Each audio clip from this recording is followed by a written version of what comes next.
세계 최강이라 자부하던 미국이 이제는 한국 없이는 단 한 척의 배도 제대로 건조할 수 없는 충격적인 상황에 직면했습니다. 관세 협상 테이블에서 결국 미국은 한국의 고개를 숙였습니다. 그들이 먼저 협력을 요청한 분야는 바로 조선업이었으며 전 세계 누구도 미국이 먼저 한국의 손을 내밀 것이라고는 예상하지 못했습니다. 미 해군의 심장부에 태극기가 개양된 그날 미국의 해양 패권에서 아킬레스건과 같은 마지막 열쇠를 쥐고 있던 나라는 다름 아닌 대한민국이었습니다. 관세의 장벽마저 변화시킨 한국 조선업의 힘은 과연 무엇이었으며 어떻게 미국을 이러한 상황으로 내몰았을까요? 이야기를 본격적으로 시작하기에 앞서 좋아요와 구독 버튼을 눌러주시면 이 감동적인 서사를 전하는 이야기 서비에게 따뜻한 격려가 될 것입니다. 지금 이 영상을 시청하고 계신 지역을 아래 댓글에 남겨주시면 감사하겠습니다. 워싱턴 상무회의실에서 미국이 한국의 고개를 숙인 순간은 70년 만에 처음 벌어진 역사적인 사건이었습니다. 미 해군에서 30년간 함대 설계를 담당했던 엔지니어인 이안 포스터 씨는 해양모부터 최신 구축함까지 바다 위의 철옹성들을 설계하며 미국의 해양 패권을 수호해왔습니다. 버지니아 출신인 58세 이안 포스터 씨는 그의 아버지가 한국전쟁 참전 용사였기에 한국에 대한 각별한 인연을 가지고 있었습니다. 그런 그가 목격한 장면은 충격 그 자체였는데 무역협상 테이블에서 미국 대표단이 한국의 협력을 부탁하고 있었기 때문입니다. 상대국인 한국 측 수석대표는 전구진 박사였습니다. 국방부 태스크포스 책임자인 55세의 캐서린 리드 캐터린 리드 씨가 자료를 펼쳤습니다. 그녀는 평소 강단이 있는 협상가로 정평이 나 있었지만 이날만큼은 어딘지 모르게 조심스러운 태도를 보였습니다. 그녀는 솔직하게 우리 해군의 미래가 한국에 달려 있습니다. 라고 인정했습니다. 전구진 박사는 침착하게 고개를 끄덕였으며 여유로움과 자신감이 느껴지는 눈빛이었습니다. 정 박사는 구체적으로 어떤 협력을 원하십니까? 라며 차분하게 물었고 서두르는 기색은 전혀 없었습니다. 캐서린 리드 씨는 깊은 숨을 내쉬며 515척 하이브리드 함대 계획의 실현을 위해서는 한국의 기술력이 절대적으로 필요하다고 밝혔습니다. 전구진 박사는 5비구초척이라 라고 잠시 생각에 잠겼는데 이는 현재 미국의 조선소 건조 능력으로는 불가능한 수치였기 때문입니다. 연간 두세 척이 고작인 미국이 어떻게 그런 대규모 함대를 구축할 수 있겠느냐는 뼈아픈 현실이었습니다. 캐서린 리드 씨는 현재 20% 세액 공제와 250척 건조 목표를 담은 미국 조선업 지원법을 추진 중이지만 한국의 노하우 없이는 이것만으로는 역부족임을 인정했습니다. 정 박사는 서류를 천천히 검토하며 표정이 더욱 진지해졌습니다. 흥미로운 계획이네요. 하지만 우리도 조건이 있습니다. 전구진 박사의 이 한마디에 회의실 분위기는 급변했습니다. 이는 70년 전, 즉 1950년대 한국이 미국의 원조에 목을 매던 시절을 떠올리면 상상도 할 수 없는 상황이었기에 이안 포스터 씨는 전율을 느꼈습니다.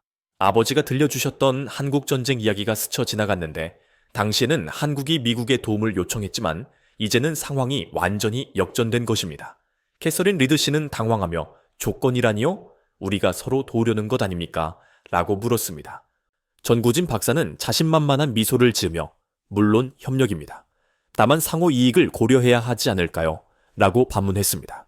그는 몸을 앞으로 기울이며 기술은 국경을 넘어가지만 자부심은 한국에서 시작됩니다. 라고 강조했습니다. 이안 포스터 씨는 깜짝 놀랐습니다. 한국은 단순한 기술 지원이 아닌 대등한 파트너십을 원하고 있었던 것입니다. 캐서린 리드 씨가 조심스럽게 구체적인 조건을 묻자 전구진 박사는 미리 준비한 자료를 꺼냈습니다. 첫째, 관세 완화는 조선업뿐만 아니라 특수 강제, 엔진 부품, 전자장비 등 관련 소재 산업까지 포함되어야 한다. 둘째, 군사기술 공유에서 한국을 최국으로 분류해달라. 기존의 일반 동맹국 대우로는 충분하지 않다. 셋째, 합작에서 한국 기업의 지분을 최소 51% 이상 확보해 보장해달라. 정 박사는 목소리에 힘을 주어 우리는 단순한 하청업체가 아닙니다. 세계 최고 수준의 기술력을 보유한 파트너입니다. 라고 선언했습니다. 실제로 한국은 LNG선 세계 점유율 80%와 초대형 컨테이너선 독보적 기술력을 가진 자산이 있었기에 이는 부인할 수 없는 사실이었습니다. 캐서린 리드 씨는 깊은 한숨을 쉬며 상당히 까다로운 조건들이네요. 라고 말했습니다. 정 박사는 즉시 반문했습니다. 까다롭다고 생각하십니까? 그럼 다른 나라에서 이런 기술을 구할 수 있나요? 중국에서요? 이는 뼈아픈 지적이었습니다. 중국은 미국의 적국이었으며 다른 나라들은 한국만큼의 기술력을 보유하고 있지 않았기 때문입니다. 전구진 박사는 아니면 독일이나 일본은 어떻습니까? 그들도 우리만큼 빠르게 대량 건조할 수 있을까요? 라고 질문했지만 캐서린 리드 씨는 명확한 답변을 내놓지 못했습니다. 답은 불가능하다였기 때문입니다. 정 박사는 시계를 보며 시간이 많지 않다는 점도 고려하십시오. 중국은 이미 4급 5척 목표로 매년 수십 척씩 진수하며 달리고 있습니다. 우리도 결정을 서둘러야 하지 않을까요? 라고 압박했습니다. 이는 핵심을 찌르는 말이었습니다. 중국과의 해양 경쟁에서 시간은 결코 미국 편이 아니었기 때문입니다. 정 박사는 태블릿을 꺼내며 중요한 정보를 덧붙였습니다. 우리 현대중공업 거제 조선소 하나에서 작년에 건조한 함정 수가 미국 전체보다 많습니다. 캐서린 리드 씨는 이를 믿기 어렵다는 표정으로 되물었고 정 박사는 물론입니다. 우리는 한 번에 10만 톤급 선박 여러 척을 동시에 작업할 수 있어요. 라며 거제 조선소의 웅장한 모습을 담은 영상을 틀었습니다. 정밀 용접 기술은 세계 최고 수준이며 대형 도크 운영 노하우 역시 독보적이었습니다. 삼성중공업, 대우조선해양까지 합치면 전 세계 군함과 상선 시장의 70% 이상을 한국이 담당하고 있다는 정 박사의 목소리에는 자부심이 가득했습니다. 협상은 잠시 중단되었고 캐서린 리드 씨는 본국과 긴급 연락을 취해야 했습니다. 이안 포스터 씨는 휴식 시간에 전구진 박사에게 70년 전 한국이 우리의 도움을 받던 입장이었는데 이제 완전히 바뀌었네요. 라고 조심스럽게 물었습니다. 정 박사는 따뜻한 미소를 지으며 맞습니다. 하지만 그때 받은 도움을 잊은 적이 없습니다. 흥남철수 때 미군이 우리 동포들을 구해주신 은혜 말이에요. 라고 답했습니다. 이안 포스터 씨가 왜 그렇게 까다로운 조건을 제시했는지 묻자 정 박사는 진지하게 까다로운 것이 아닙니다. 진정한 파트너십을 위한 것입니다. 일방적인 도움 대신 서로 동등한 입장에서 협력하자는 것이며 70년 전 받은 도움에 대한 보답을 자존심을 지키면서 하고 싶은 것입니다.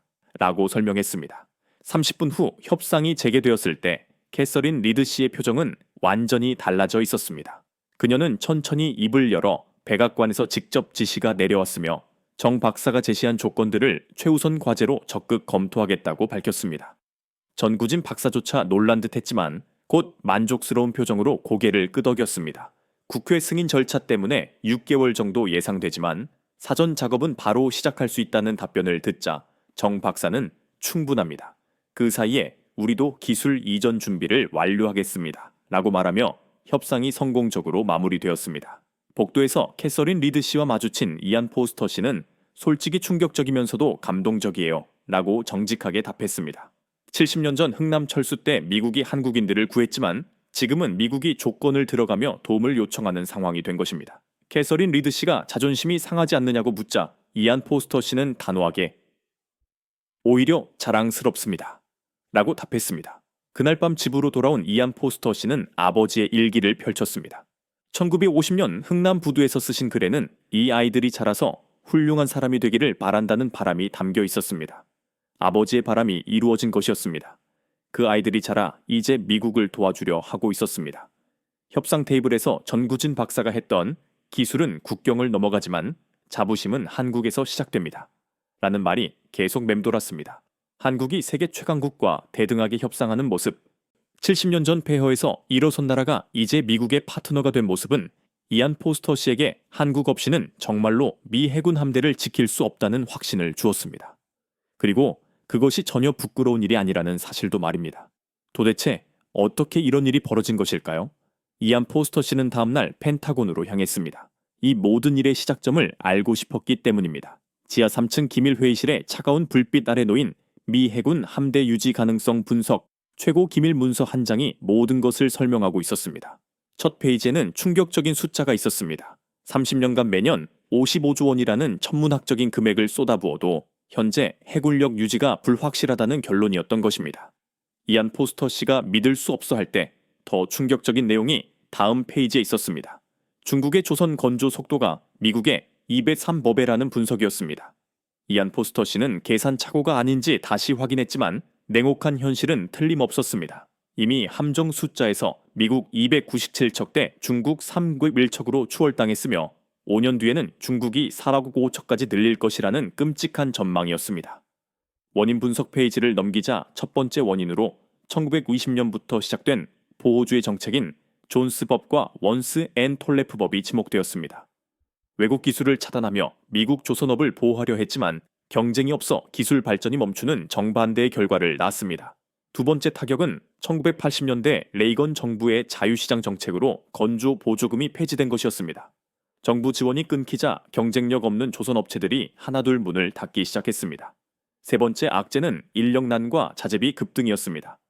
젊은 세대는 힘들고 위험하며 급여도 낮은 조선업을 기피했고 특수강제 가격은 200% 폭등했으며 공급업체까지 사라지는 참담한 현실이었습니다. 분석관이 보여준 비교 자료는 더욱 충격적이었습니다. 중국은 순양함을 17년간 8척 만든 반면 미국은 단 한 척에 불과했고 그마저도 건조에 10년이 걸렸는데 중국은 평균 2년이면 완성시키는 속도였습니다. 생산 설비 역시 평균 30년 이상 된 장비들이 대부분이었고 교체에 필요한 조 단위 예산은 의회에서 승인이 나지 않는 상황이었습니다. 작년 미국 전체 조선소에서 건조한 함정은 3척에 불과했습니다. 이는 한국의 한 조선소에서 만든 것보다도 적은 숫자였으며 현대중공업 거제 조선소 하나에서만 작년에 15척을 건조했다는 사실은 압도적인 차이를 보여주었습니다. 분석관이 틀어준 거제 조선소 영상은 거대한 도크에서 10만 톤급 선박 여러 척이 동시 작업되는 웅장한 규모를 보여주었습니다. 이는 미국 최대 조선소보다 10배는 큰 규모였습니다. 기술력 면에서도 한국은 LNG선 세계 점유율 80%를 차지하며 사실상 독점하고 있었습니다. 특히 영하의 환경에서 작업하는 LNG선 같은 고난도 선박은 한국이 아니면 만들기 어려웠고 초대형 컨테이너선 건조 기술 역시 한국만이 가진 독보적인 자산이었습니다. 회의실은 무거운 침묵에 빠졌습니다. 한재독이 그럼 어떻게 해야 하는가? 라고 묻자 분석관은 해결책이 있긴 합니다. 다만 우리 자존심에는 상당한 타격일 겁니다. 라고 조심스럽게 입을 열었습니다. 절박함이 묻어나는 제독의 독촉의 분석관이 띄운 마지막 슬라이드에는 태극기가 나타났습니다. 그 순간 이안 포스터 씨는 모든 퍼즐이 맞춰지는 것을 느꼈습니다. 미국이 왜 그토록 절실하게 한국의 도움을 요청했었는지, 한국이 왜 당당하게 조건을 제시할 수 있었는지 이제야 이해가 되었습니다. 분석관의 마지막 한마디가 회의실에 무겁게 울려 퍼졌습니다. 한국 없이는 우리 함대를 만들 수 없다, 만 수 없다. 그날 밤 이안 포스터 씨는 아버지 사진을 바라보며 생각했습니다. 한국전 참전 용사였던 아버지가 살아계셨다면 아들아, 우리가 도운 나라가 이제 우리를 구하려 하는구나 라고 말씀하셨을 것입니다. 70년 전 도운 나라가 이제 미국의 마지막 희망이 된 운명의 아이러니이자 동시에 감동적인 이야기였습니다. 이안 포스터 씨는 한국이 단순한 동맹국이 아니라 미군의 운명을 쥐고 있는 핵심 주축임을 확신했습니다. 이후 이안 포스터 씨는 캐서린 리드 씨와 함께 미국 조선업 재건 방안을 찾기 위해 한때 세계 최대 항모를 건조하던 버지니아주 뉴포트 뉴스 조선소 현장 조사에 나섰습니다. 현장 책임자인 40년 경력의 베테랑 데이비드 켈러 씨는 이미 체념한 상태였습니다. 현실을 받아들여 가입해요. 우리는 이미 경쟁에서 밀려난 지 오래입니다. 작년에 고작 2척을 건조했고 그마저도 납기가 2년씩 밀린 충격적인 상황이었습니다. 건조 중인 함정 한 척은 3년째 예산 부족으로 멈춰 있었는데 특수 강제 가격만 200% 급등한 탓이었습니다. 톰 해리슨 씨는 녹슨 30년 된 크레인을 가리키며 교체 예산이 없다고 토로했고 숙련된 용접공을 구하기는 하늘의 별 따기였습니다. 젊은 세대는 조선업을 기피했고 평균 연령은 55세로 10년 뒤면 대부분 은퇴할 암담한 미래였습니다. 데이비드 켈러 씨는 모든 문제의 시작이 존스법 등 보호주의 정책이었다고 지적했습니다. 외국 기술을 차단한 결과 경쟁이 없어 기술 발전이 멈췄고 다른 나라들이 혁신할 동안 미국은 안주했던 것입니다. 1980년대 레이건 정부의 건조 보조금 폐지가 결정타였으며 정부 지원 없이 거대한 조선소를 운영할 수 없게 되면서 경쟁력을 잃은 것은 스스로 벽을 쌓고 지원을 끄는 자업자득의 결과였습니다. 캐서린 리드 씨가 한국은 어떻게 그렇게 잘하게 되었는지 묻자 데이비드 켈러 씨는 한국 관련 자료를 꺼냈습니다. 한국은 정반대로 기술을 개방하고 정부가 지원하며 글로벌 경쟁에 뛰어들었습니다. 거제 조선소 영상이 화면에 나타났는데 최첨단 로봇이 정밀 용접을 하고 거대한 크레인들이 부품을 조립하는 완전히 다른 세계였습니다. 현대중공업, 대우조선해양, 삼성중공업 세 회사가 전 세계 시장을 장악하고 있었으며 LNG선 점유율은 80%로 사실상 독점 수준이었습니다. 대형 도크 운영 노하우 역시 미국과는 차원이 달랐는데 한국은 한 번에 10만 톤급 선박 여러 척을 동시 건조할 수 있었지만 미국은 최대 도크에서도 5만 톤급 한 척이 고작이었습니다. 24천 TEU급 초대형 컨테이너선을 안정적으로 건조할 수 있는 나라는 한국뿐이었으며 미국은 그 기술 자체도 없었습니다. 데이비드 켈러 씨는 한국이 정부와 기업이 하나 되어 기술 개발부터 인력 양성, 해외 진출까지 국가 차원에서 지원했지만 미국은 보호만 하고 지원을 끊으면서 경쟁력을 잃었다고 뼈아픈 현실을 지적했습니다. 그는 솔직히 한국의 도움 없이는 재건이 불가능하며 인력 양성부터 다시 시작하려면 최소 20년은 걸릴 것이라고 예상했습니다. 한국의 성공은 1970년대부터 조선업을 차세대 성장 동력으로 정하고 집중 투자한 결과였습니다. 자존심 때문에 기회를 놓치지 않고 유럽, 일본, 미국으로부터 적극적으로 기술을 도입했으며 전문학교부터 대학까지 조선 인재를 키우는 체계적인 시스템을 만들었기 때문이었습니다. 이안 포스터 씨는 미국은 보호하려다가 스스로를 가두었지만 한국은 개방하면서 세계로 뻗어나갔음을 깨달았습니다. 작년 한화그룹이 미국 필리 조선소 인수를 발표했을 때 이안 포스터 씨는 단순한 해외 투자로만 생각했습니다. 하지만 이제 보니 오늘 협상 테이블에서 한국이 당당하게 조건을 제시할 수 있었던 이유가 바로 그때부터 준비된 치밀한 전략의 첫걸음이었다는 것을 깨달았습니다. 1821년 설립된 미 해군 역사상 가장 오래된 조선소이자 213년간 미국의 자존심이었던 필라델피아 조선소의 태극기가 걸린 순간이 모든 것을 바꿔놓았습니다. 1920년부터 시행되어 외국 기업들이 넘을 수 없었던 철옹성 같은 존스법의 벽을 한화오션은 정면으로 뚫지 않고 지혜롭게 우회했습니다. 미국 땅에서 미국 노동자가 만들면 존스법에 저촉되지 않는다는 점을 활용한 기막힌 아이디어였습니다. 한화오션 미국 법인의 최민준 상무는 존스법의 틀 안에서 한국 기술로 미국 함대를 건조하는 것이 목표라고 설명했습니다. 필리 조선소는 노르웨이 아커사의 미국 자회사였던 곳을 한화오션과 한화 시스템이 공동으로 인수한 것이었습니다. 연간 생산 능력을 2척에서 20척으로 10배 확대하겠다는 계획도 허황된 이야기가 아니었습니다. 한국에서 파견된 전문 교육팀이 6개월 집중 프로그램을 운영해 용접공 1,000명을 새로 교육한다는 계획은 미국 조선업 재건의 핵심 전략이었습니다. 최민준 상무는 영하 162도 환경에서도 완벽한 밀폐가 가능한 극저온 용접 기술은 세계에서 한국이 유일하며 미국은 이 기술이 없어 LNG선을 만들지 못한다고 설명했습니다. 또한 한국은 한 도크에서 여러 척을 동시에 건조하여 미국의 한 번에 한 척 건조 방식보다 효율성이 최소 5배 이상 차이 난다고 밝혔습니다. 필리 조선소 인수 완료는 한국이 213년 된 존스법의 벽을 뚫을 수 있는 완벽한 교두보를 확보한 것을 의미했습니다. 미국 땅에서 미국 노동자와 함께 한국 기술로 배를 만드는 이 해법은 완벽했습니다. 70년이 지난 지금도 한국은 존스법이라는 법적 장벽 앞에서 지혜로운 해법을 찾아낸 것입니다. 최민준 상무는 우리는 단순히 조선소를 인수한 것이 아닙니다. 미국과 한국이 함께 만들어가는 새로운 역사의 시작입니다. 라고 말했는데 이 말의 진짜 의미는 오늘 협상에서 전구진 박사가 당당하게 조건을 제시할 수 있었던 이유가 필리 조선소라는 거점이 있었기 때문임을 의미했습니다. 협상 이후 전구진 박사의 초청으로 이안 포스터 씨는 거제 현대중공업 조선소를 견학하게 되었습니다. 거제 조선소의 규모는 상상을 초월했습니다. 축구장 수십 개를 합친 것보다 큰 도크들이 늘어서 있었고 10만 통읍 LNG선 5척이 한 도크에서 동시에 건조되고 있었습니다. 전체 조선소로는 20척 정도가 동시 건조되고 있었는데 이는 미국 전체 조선소 생산량보다 많은 숫자였습니다. 영하 162도에 액화 천연가스를 보관하는 특수 탱크 제작 기술은 전 세계에서 한국만이 할 수 있었습니다. 극저온 용접 기술이 없기에 미국은 불가능한 영역이었습니다. 로봇팔의 용접 정확도는 점피메트빈의 오차 범위를 자랑했으며 이는 사람 손으로는 절대 불가능한 수준이었습니다. 24천 TEU급 초대형 컨테이너선은 2년 후면 완성된다고 했는데 미국에서는 최소 5년이 걸릴 작업이었습니다. 미국은 이 급의 컨테이너선 건조 기술 자체가 없다는 사실은 충격적이었습니다. 조선소 곳곳의 자동화 시스템은 10년 전부터 단계적으로 도입되어 거의 모든 공정이 자동화되었으며 생산성은 기존보다 5배 이상 빨라졌습니다. 이는 한국과 미국의 기술 격차였습니다.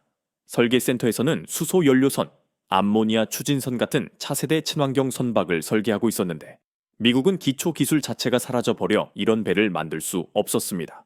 거제 조선소 직원만 3만 명, 울산까지 합치면 5만 명이 넘는 조선 전문 인력들이 근무하고 있었는데 이는 미국 전체 조선업 종사자보다 많은 숫자였습니다.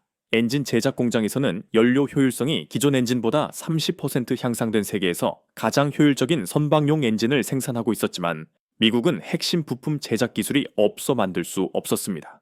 두께 15cm의 강판까지 완벽하게 접합하는 후판 용접 작업장 역시 미국의 오서침입비도 제대로 못하는 현실과 극명하게 대비되었습니다. 전구진 박사는 이러한 기술 발전이 50년간 꾸준히 투자하고 연구해온 결과이며 조선업을 국가 전략 산업으로 정하고 매출의 5% 이상을 연구 개발에 투자한 결과라고 설명했습니다.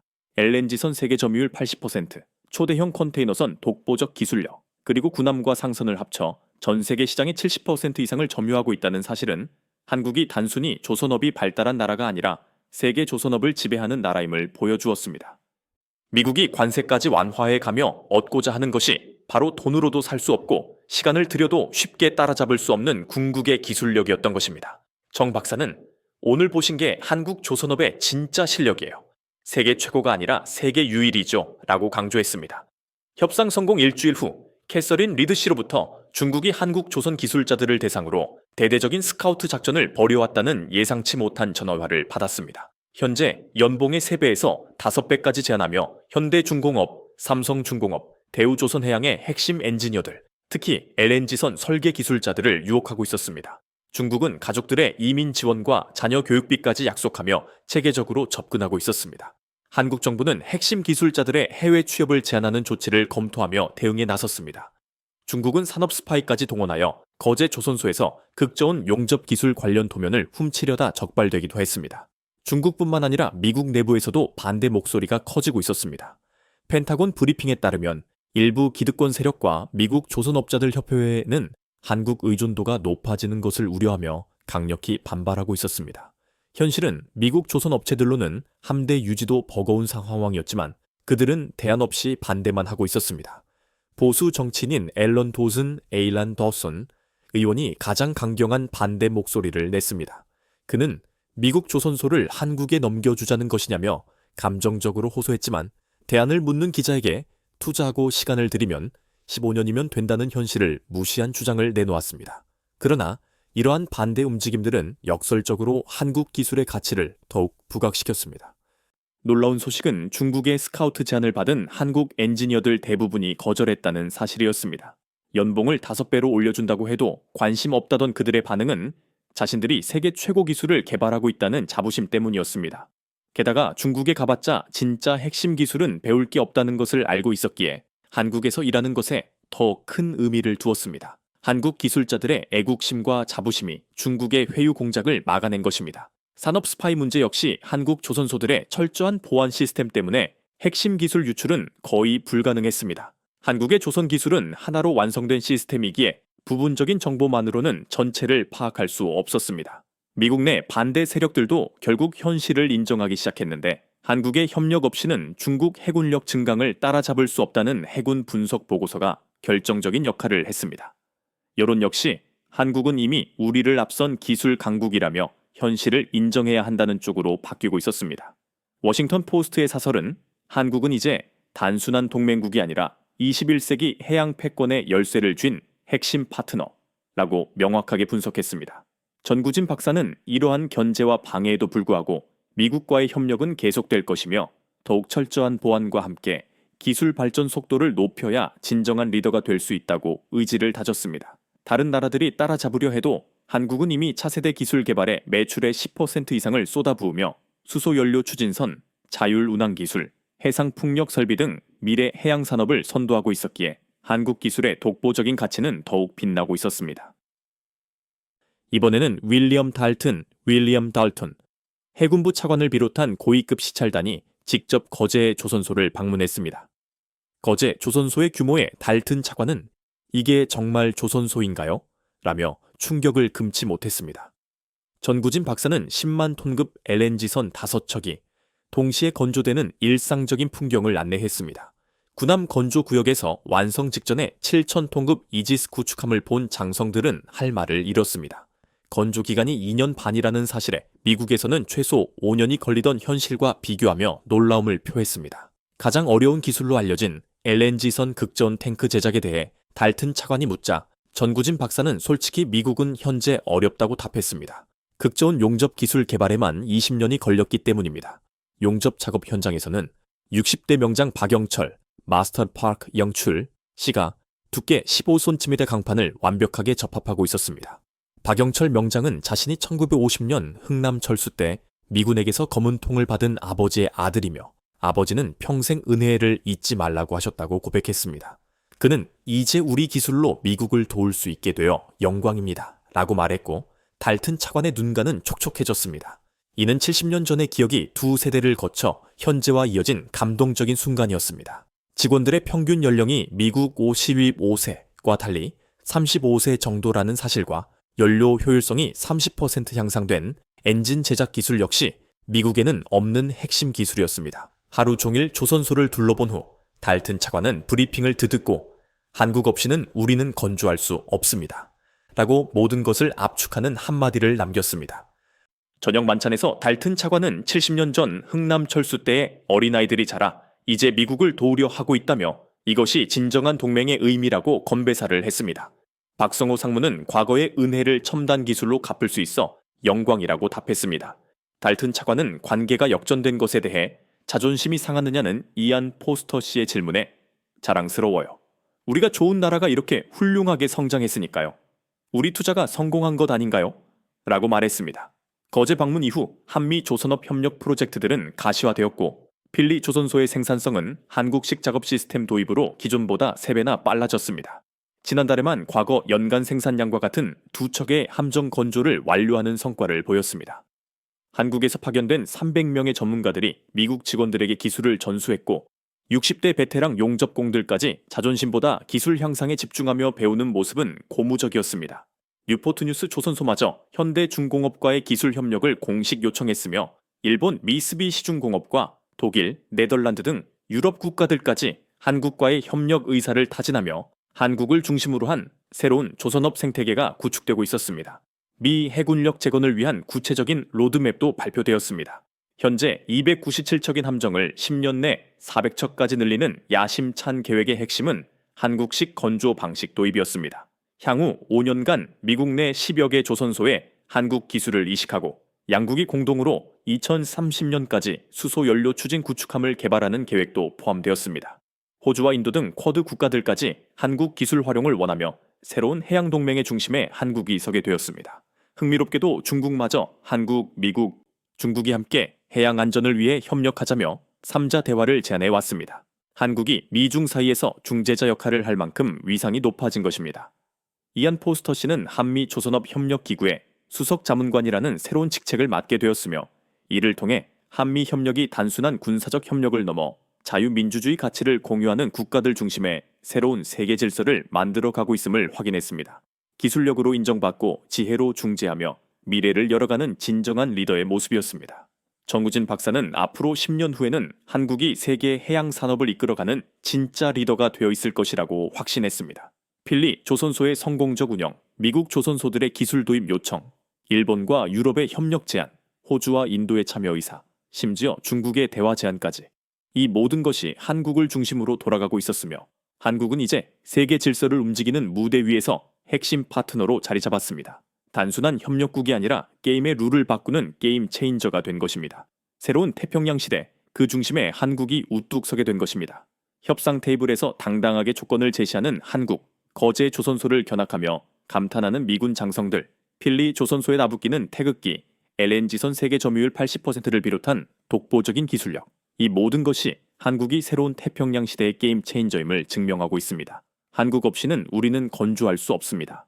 세계 최강국의 이 한마디는 폐허에서 일어나 세계 해양 패권의 새로운 축이 된 대한민국 조선업의 놀라운 위상을 보여줍니다. 이러한 역사적인 순간과 기술 혁신의 숨겨진 이야기에 대해 여러분의 생각은 어떠신가요? 댓글로 여러분의 의견을 나눠주시고 이 중요한 이야기가 더 많은 사람들에게 전달될 수 있도록 이 영상을 공유해 주시면 감사하겠습니다.